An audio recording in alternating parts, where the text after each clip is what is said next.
What is up, family? We have another Patreon request. We continue on this little journey of La Guerre des Gaules avec César contre Germany against the Germans. Oxenfeld documentary. Let's go. This is part 3 of 8. Nous sommes en Gaule, en 58 avant Jésus-Christ. Près d'un oppidum appelé Bibracte, César engage les Helvètes dans la première grande bataille de la guerre des Gaules.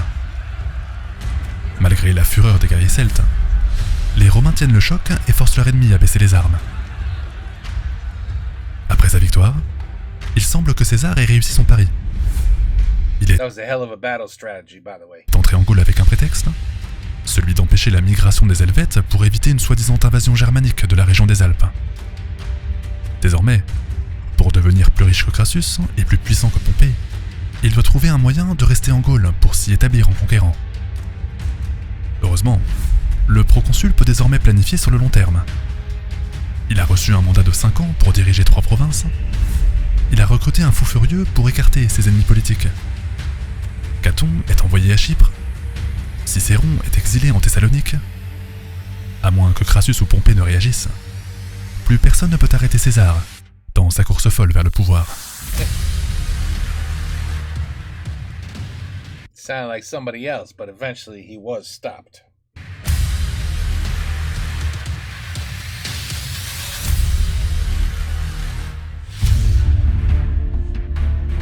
En avril 58, après sa victoire contre les Helvètes, César se rend à Bibracte pour réfléchir à la suite des événements. Dans la capitale du peuple édouin, qui sont des alliés de Rome, c'est l'occasion pour le proconsul d'en apprendre un peu plus sur les habitants. Quelles sont leurs coutumes? Quels sont leurs modes de vie? Quelles sont leurs mentalités? Quelles sont leurs opinions vis-à-vis de la présence romaine? Les Gaulois ne le savent pas encore, mais celle-ci risque de s'éterniser dans les années à venir. Les tribus celtes vont-elles accepter la domination des Latins sur leurs terres? Vont-elles réagir avec colère aux agissements du Romain? Pour mener à bien son projet, César doit comprendre et anticiper les réactions des locaux à son égard.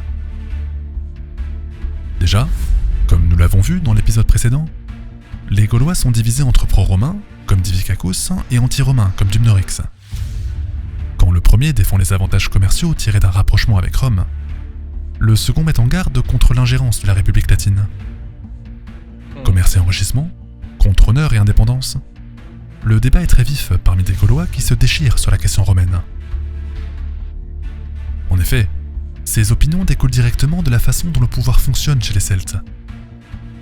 Selon César, tous les Gaulois sont dominés par une aristocratie, qu'il appelle Equites, parce que leurs membres combattent à cheval sur le champ de bataille.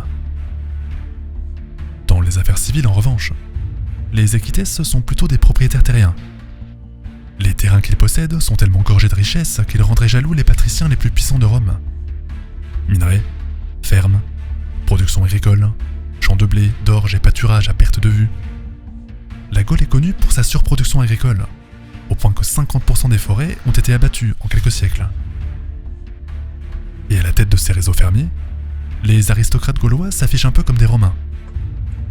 Ils s'habillent en toge, ils ont la barbe rasée de près, et quand ils ne sont pas dans les champs ou à la guerre, les Equites s'occupent de la politique.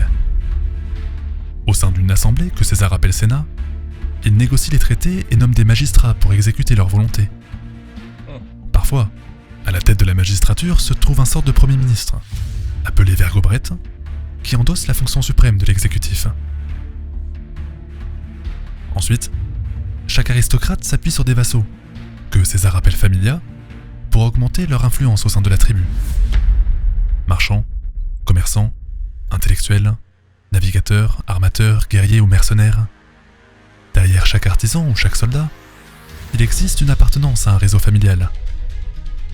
Si Divicacus et son frère Dumnorix ne sont pas d'accord, c'est avant tout parce que leurs familias n'ont pas les mêmes intérêts dans le commerce avec Rome.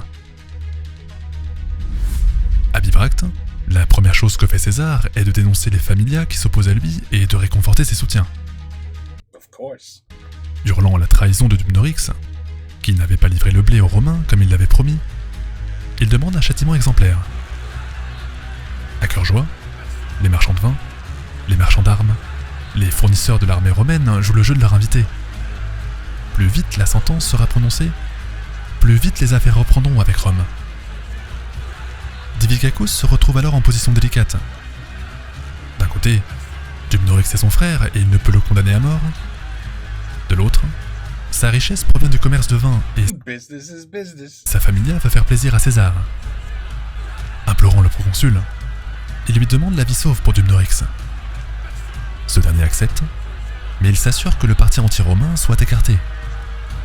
En 2 temps 3 mouvements, César impose son arbitrage et le peuple édouin se met à son service. Wow. Pourtant, avec des troupes qui occupent la région et avec son action d'ingérence, le Romain pourrait provoquer une réaction de la part du peuple. Faites la même chose à Rome, vous aurez toujours un tribun, un sénateur, un démagogue pour exciter la rue et déclencher une révolte. Seulement, il n'en est rien en Gaule car chez les Celtes, l'aristocratie écrase complètement la classe inférieure.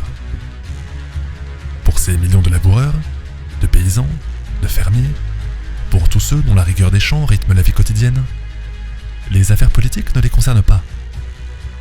Bien qu'ils soient propriétaires de leurs terres, ils sont surtout extrêmement pauvres et ne connaissent pas d'exode rural comme les Romains. Conséquence, tant que les élites sont vendues à Rome, la classe inférieure reste passive face à l'occupation. Néanmoins, le seul soutien des Édouins risque d'être insuffisant pour annexer la Gaule. À l'époque, il est probable que les Gaulois frontaliers de Rome soient favorables à un rapprochement. Mais les Gaulois les plus éloignés, comme en Belgique ou en Armorique, sont très indépendants. Et puis 10 à 20 millions d'habitants pour les Gaules, 1 à 4 millions pour l'Italie, dont la moitié sont des esclaves. Le poisson pourrait sembler un peu gros pour César. Heureusement, il n'y a pas que le commerce qui pousse les Celtes à se jeter dans la gueule du loup. En plus d'être fracturés entre pro et anti-romains, les Gaulois sont aussi fracturés entre tribus. Pour nombre d'entre elles, se rapprocher de Rome, c'est l'occasion de prendre l'ascendant sur le voisin. Talk about, hey, I ain't got no armor, but I don't care. I don't need any armor. I'll still fight you. These people had such pairs of you know what back in these days. Whew, it just blows my mind. Les Rèmes, par exemple, qui sont en conflit avec les autres Belges. Les Pictons à l'ouest, qui sont jaloux des Vénètes et de leur puissance commerciale. Les Séquanes, à l'est, qui veulent repousser les Germains par-delà le Rhin. Le proconsul comprend une chose. Beaucoup de tribus pourraient voir en César un allié de circonstance. Beaucoup seraient aveuglés par l'appât du gain, par une vision de court terme, et sans s'en rendre compte, ces mêmes tribus livreraient la Gaule sur un plateau, offerte en pâture aux ambitions du proconsul. On a platter. You got that right.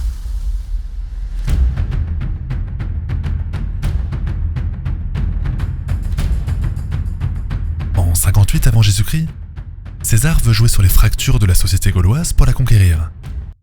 He wants to conquer something else? No, not Caesar.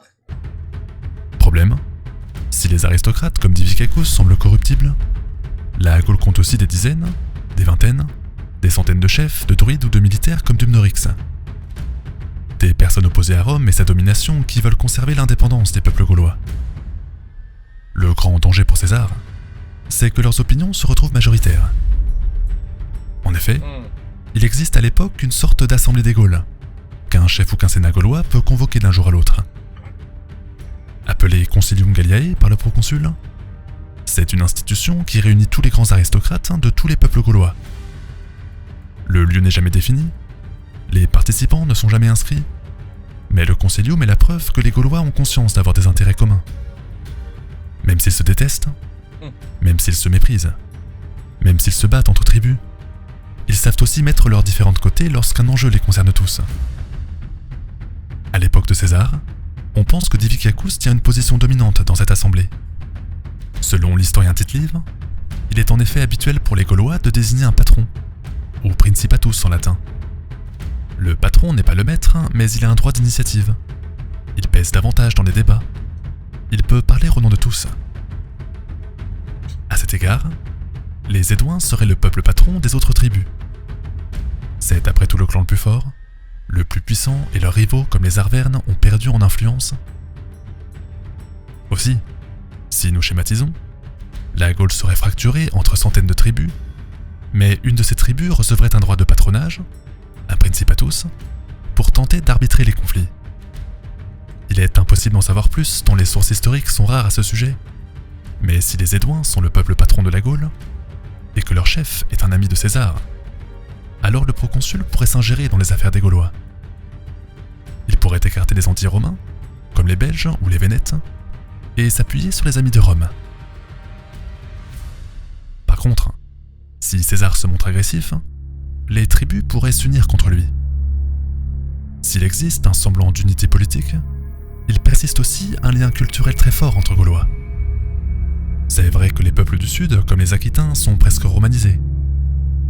C'est vrai qu'à l'inverse, les Belges sont plutôt germanisés. C'est vrai que les Vénètes et les Armoricains sont très proches de la Bretagne. Mais malgré ces différences, la langue et la religion sont presque partout les mêmes. Il existe des dialectes, il persiste des particularités, mais les mots se ressemblent si bien qu'on se comprend toujours entre Celtes. Ensuite, les rites et les pratiques religieuses sont quasiment les mêmes d'une tribu à l'autre. Tous les Gaulois, par exemple, donnent à la nature un caractère divin, sacré, sanctifié. Un fleuve, de par son immensité, de par sa beauté, de par son rôle dans la vie des hommes, c'est forcément un dieu ou une déesse. Yeah, I was definitely guessing God. Même chose pour une chaîne de montagnes. Même chose pour une forêt majestueuse. Même chose pour un massif imposant. D'autre part, les dieux celtes s'incarnent aussi dans les animaux. Un cheval, comme la déesse Ébona, Really? un cerf, comme Cernunnos. Il y aurait Bélénos, le dieu des sources, celui qui fait jaillir l'eau de la roche pour donner la vie.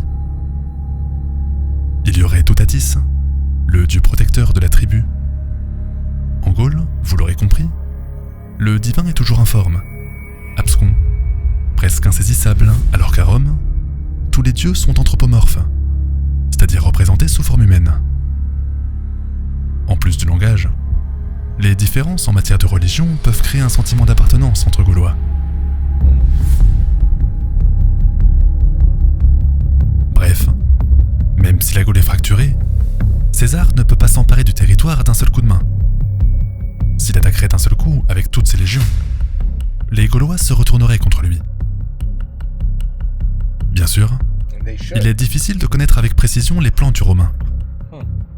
Mais pour l'instant, César n'aurait pas pour projet de détruire la Gaule ou de la romaniser complètement. Plutôt, il voudrait s'imposer comme protecteur, comme arbitre, comme patron peut-être, droit dans la tradition des Celtes. Il offrirait à ses amis sa puissance militaire, espérant gagner des batailles comme Pompée, espérant s'enrichir comme Crassus. Cependant, nous savons tous que l'histoire s'est terminée autrement. Dans quelques années, la Gaule sera mise à feu et à sang. Les oppidums seront rasés, la moitié de la population sera tuée ou réduite en esclavage. La culture des Gaulois sortira de l'histoire et passera dans l'oubli. Crazy. Alors que s'est-il passé pour que les Gaulois soient tous massacrés par celui qui se voulait leur protecteur? Ouais. Don't trust nobody. Don't trust nobody. Pendant l'été -58, César cherche un prétexte pour rester en Gaule. Comme il l'avait pressenti, ce n'est même pas à lui de provoquer la guerre. Plutôt, c'est la guerre qui vient à lui quand les Édouins et les Séquanes lui demandent d'intervenir contre les Germains. En effet, les Suèves menés par Arioviste organisent des migrations de tribus nordistes vers le sud. Problème, Arioviste est un ami du peuple romain. Pire, c'est César qui l'avait déclaré ainsi l'année précédente. Le proconsul est donc face à un dilemme. D'un côté, il ne peut légalement déclarer la guerre à un allié. De l'autre, combattre les Germains est une superbe opportunité. Avec leur réputation de guerrier terrible, la victoire lui donnerait la gloire militaire dont il a tant besoin. En urgence, César demande la réunion de l'Assemblée des Gaules. Dans ses mémoires, le proconsul dit que tous les chefs de toutes les tribus ont accouru pour venir à sa rencontre. Dans la réalité, sûrement que les Gaulois n'étaient pas si nombreux. Qu'importe néanmoins, L'important, c'est que l'entrée en guerre soit motivée par un appel au secours. Les Édouins, les Séquanes, les Rèmes. En ce jour, les tribus de l'Est applaudissent leurs protecteurs. Ont-elles vraiment conscience des projets du Romain ? Savent-elles que c'est un ambitieux qui ne cherche que le contrôle ? Dans l'immédiat, les Gaulois préfèrent laisser un Romain assurer leur sécurité plutôt que de voir des Germains s'installer près d'eux. Deuxième étape. Après l'appel au secours, le proconsul doit provoquer Arioviste à la faute. Il lui faut un prétexte pour retirer aux Germains le titre d'ami de Rome. D'abord, il exige que les Suèves évacuent le territoire des Séquanes. Mais Arioviste répond qu'il a conquis la région et que c'est la sienne désormais. Le Romain appelle ensuite à un sommet diplomatique. Mais le Germain répond qu'il n'en voit pas la raison. Inquiété par contre par la présence de troupes romaines et gauloises à la frontière, Arioviste lève une armée et se met en direction de Vesoncio. Il n'en fallait pas moins pour César, qui interprète cette levée d'hommes comme une déclaration de guerre. Vers le mois d'août 58, 6 légions romaines se mettent en marche à travers le territoire des Séquanes, aujourd'hui la Franche-Comté. Bien aidé aussi par les Gaulois, César et ses 40 000 hommes remontent vers le Rhin, d'où Arioviste et ses 40 à 80 000 soldats peuvent débarquer d'un instant à l'autre. Comme contre les Helvètes, la campagne nous apprend beaucoup sur le caractère de César. L'art de la mauvaise foi en politique, consistant à manipuler tout le monde pour servir ses ambitions personnelles, et la céléritas dans la conduite de la guerre, consistant à décider rapidement selon le cours des événements. Cette double logique est imparable. Lorsque le chef germain accepte enfin une entrevue diplomatique, il est accusé par le proconsul d'avoir agressé les Séquanes. Mais Arioviste ne comprend pas. Il rétorque que c'est son territoire et que d'ailleurs, Rome avait accepté la conquête l'année précédente. Alors pourquoi changer d'avis d'un jour à l'autre ? Devant la fureur de leur roi, les cavaliers germains ne se retiennent pas et jettent des pierres aux Romains. César obtient ce qu'il est venu chercher, l'échec de la diplomatie pour justifier la guerre. Ensuite, après la mauvaise foi, c'est la céléritas du général qui prend le relais. Dans la plaine de l'Orsenfeld, coincé entre les Vosges et la forêt de Hart, César dicte le tempo de la campagne et choisit le champ de bataille.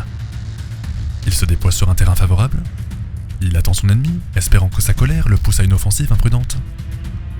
Mais par 3 fois, Arioviste refuse le combat. Il installe un camp, il s'y maintient. Il n'est pas suffisamment dupe pour attaquer le Romain sur un terrain qu'il n'a pas choisi. Malheureusement pour lui, vers la mi-septembre, les Germains sont tétanisés par de mauvais présages qui s'accumulent. La lecture d'entrailles d'animaux divers, les signes envoyés par les astres, les oracles et autres divinations en tout genre sont catastrophiques. Résultat, le moral est en berne chez les Suèves. Et bien sûr, les espions romains rapportent la nouvelle à leur maître. Saisissant l'instant, César fait encore parler de sa céléritas. Il fait marcher ses légions droit sur le camp des Germains, et malgré un rapport de force défavorable, il a pour lui l'effet de surprise et un avantage dans le moral des troupes. Ainsi, dans une plaine située aujourd'hui près de Mulhouse, les Romains adoptent la même formation qu'à Bibracte. 3 lignes de soldats, les premiers qui se déploient sur la longueur, les autres qui restent en quinconce juste derrière. Quant aux Gaulois, ils fournissent la cavalerie sur les flancs et toute la logistique pour soutenir l'armée romaine. Dans l'autre camp, la formation est un peu plus simple. Cette phalange, qui correspond à 7 tribus germaines sous la souveraineté d'Arioviste, comme les Helvètes quelques mois plus tôt, les nordistes vont jouer la force de l'impact contre les Romains qui sont moins nombreux, mais plus habiles. Sans tarder, César attaque en premier sur la droite. Grâce au bouclier, dont la taille recouvre une bonne partie du corps, les hommes se protègent des tirs de projectiles tout en conservant leur vitesse de charge. Les frondeurs lanceurs de pierres ou de javelots leur facilitent la tâche. Ils affaiblissent les rangs adverses pour renforcer la force d'impact de l'infanterie lourde. Les légionnaires n'ont plus qu'à crier, qu'à hurler, qu'à se jeter comme un seul homme sur l'ennemi, puis l'engager dans un corps à corps sans merci. Surpris sur sa gauche, Arioviste rend l'appareil à son opposant. Il ordonne à ses troupes d'enfoncer les Romains sur sa droite, tandis que le centre se tient prêt à intervenir. Avec un rapport de force largement favorable, à 3 contre 2, voire 2 contre 1, les Germains devraient écraser tout ce qui bouge. Mais plus la bataille prend de l'ampleur, plus les Romains montrent leur suprématie dans l'art de la guerre. Caesar, Dans man, he knew l'épisode how to précédent, fight. Caesar nous knew avions how to parlé des fight. rotations qui permettent aux légionnaires d'avoir un temps de repos avant de repartir au combat. Mais il nous fallait encore parler de l'équipement. Armés d'un glaive, ou gladius en latin, les Romains disposent d'une épée courte, robuste, qui s'avère efficace au corps à corps. Contrairement aux épées longues et aux lances que les Germains affectionnent, le glaive ne requiert pas de grands mouvements pour frapper. Dans une mêlée, où les soldats sont resserrés les uns contre les autres, l'arme courte a toujours un avantage sur l'arme longue. I Par agree. exemple, il est plus facile de frapper des stocks, c'est-à-dire sûr. par la pointe de la lame, de façon à percer la cuirasse de l'ennemi. Ouais. Impossible de le faire avec de grandes épées, car dans ces conditions, No les room. soldats n'ont pas de place pour la manier. Rajoutez des protections supérieures chez les Romains, comme la cotte de maille, d'inspiration gauloise, ou le casque avec oreillon pour protéger les joues, vous obtenez des légionnaires quasiment imbattables en combat rapproché. De plus, depuis 50 ans, tous les soldats de Rome reçoivent un équipement similaire. Ce n'est pas le cas chez les Germains, où la façon de s'armer dépend de la tribu, de la région, du forgeron auprès duquel on passe commande. Résultat, malgré leur supériorité numérique, les Germains sont rapidement dominés à l'escrime. Ensuite, César peut aussi compter sur la manœuvrabilité de ses légions pour remporter la bataille. S'il domine largement sur la droite, il est en revanche en difficulté sur la gauche. La troisième ligne se redéploie alors pour éviter la rupture, ce qui annule complètement l'avantage pris par les Germains. Le mouvement paraît simple, il est en réalité très complexe à mettre en œuvre. Il faut que chaque soldat puisse savoir quand partir, pour aller où, et surtout quel chemin prendre pour ne pas gêner le mouvement des autres. C'est là que la hiérarchie prend de l'importance. Chez les Romains, chaque légion d'environ 6000 hommes chacune dispose d'un legatus pour l'encadrer.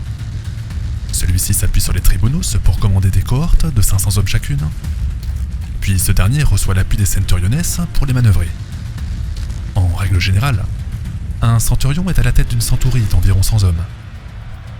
Ainsi subdivisés entre légions, cohortes et centuries, les ordres peuvent partir d'en haut et parvenir jusqu'en bas sans perdre en cohérence. Dans la bataille, César dispose donc d'un avantage.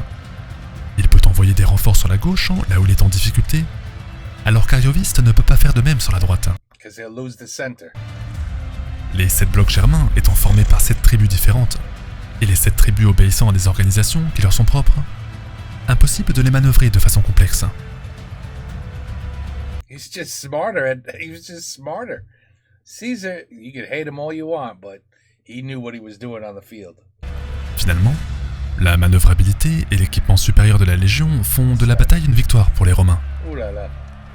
You in trouble, Germany. Aisée sur les deux ailes, l'armée suève plie rapidement et bat en retraite. Yeah. La cavalerie gauloise peut alors poursuivre les fuyards, les massacrer et transformer l'affrontement en un véritable carnage. Ainsi, juste avant l'hiver -58, Arioviste repasse le Rhin avec des pertes importantes. César peut souffler. Il a trouvé un prétexte pour rester en Gaule et il a remporté une grande victoire. And now he really will be known as the king, the man. You know what I mean? The boss. Mais pour devenir le plus grand des politiciens romains, il lui faut beaucoup plus qu'une simple bataille.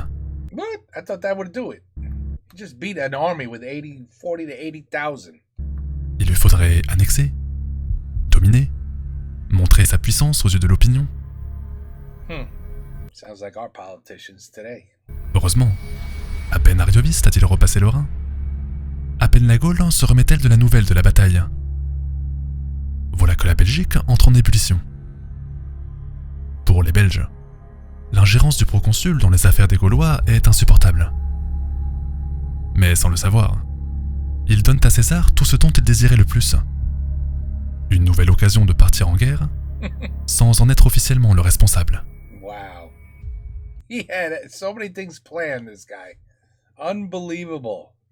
I mean, listen, this guy named Caesar, wanted to dominate the world.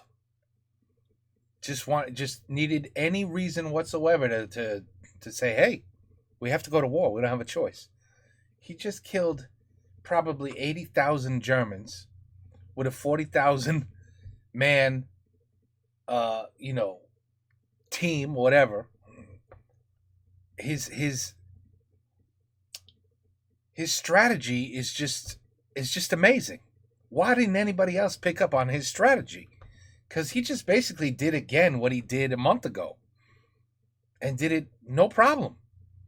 He just, I don't know, he just outwits everybody. But you could clearly see, I mean, the Belgians are going to be next. You know they're next. Then after that, he's probably going to go after the English, right? The English, I think.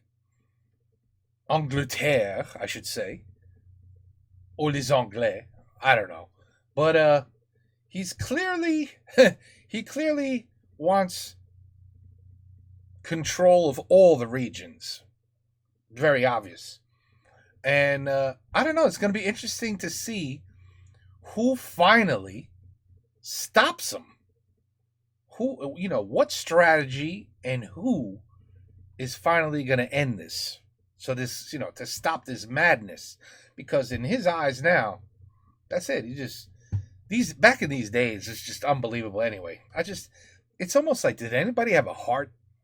Was there anything called emotion and empathy? Did that exist back in these days? I find it fun that the rich wanted to be richer and more, and the powerful wanted to be more powerful, as the poor just got poorer. Doesn't that ring a bell? This is before Christ, people. Before Christ. It just shows you that mankind, the way of thinking, it never changed. It never changed. Now, you know, obviously now they can't just be like, okay, well, let's just kill everybody and that's how we'll take over. I mean, we're a little more, you know, we're not that, you know, we're not in that situation. But they'll kill you in other ways. You know, it's a smarter strategy today. We'll take over the world. We'll take over the people. They'll continue to get poor as we continue to get more powerful and rich, but we'll just do it in a way where we don't have to just, hey, you don't want to listen to us, we'll just kill you. No, they'll do it in a different way. They do it in a whole other strategy. No need to battle with 40,000 people. Now it's no problem. They know what they're doing.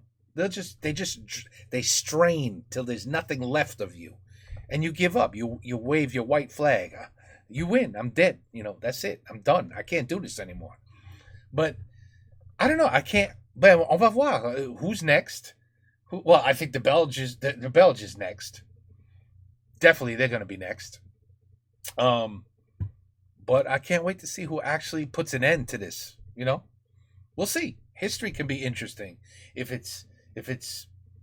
the story is interesting enough that you don't fall asleep. History can be interesting, but if it's not said correctly or not done in a certain manner, I just fall asleep. Like, this shit is so boring.